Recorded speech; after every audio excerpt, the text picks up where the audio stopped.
Hi everyone, this is my video for this week's discussion on revision.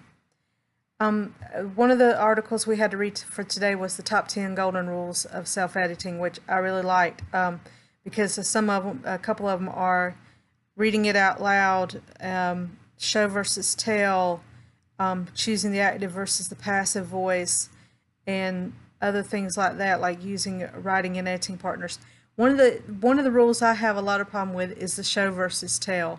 I've been told that numerous times, and that's one thing I'm trying to work on, and I've been improving a lot on the showing versus telling in my stories. And avoiding one of the others is to avoid stage directions. That I do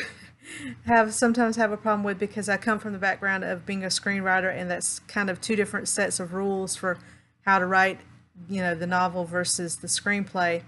and I'm having to break myself of that as well. How to approach revision in my own work. I will set my story aside for about a week, and then when I go back to pick it up, no matter what stage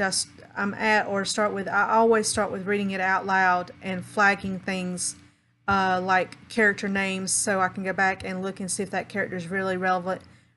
to the story and what they contribute to the story, whether they could be omitted or not. Another one is I go line by line looking for words that I use a lot, like the word that, or words that end in ly, and then I will go do another line by line looking at sentence structure and the format and whether or not the sentences fit and they flow together into each other, and to make sure I don't have long complex sentences, because I've been told that sometimes my sentences can be very long and complex and not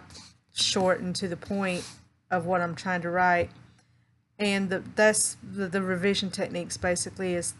looking for sentence structure, the line by line of looking for words that I use a lot of. Why do I use those methods? Because those methods work for me as far as starting out with looking for the character and then looking at for words and then looking at the sentence structure itself, and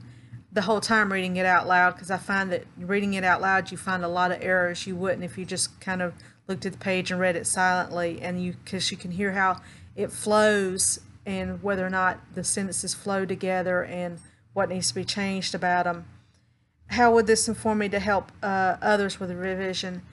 I have tips and techniques of, like I said, and they're not always going to work for everybody, like looking at the characters first and then looking at the line by line and then the sentence structure as well. Other people have their own ways, so we can all learn from each other as far as helping each other out with our stories and learning about different types of revision techniques that work for each person.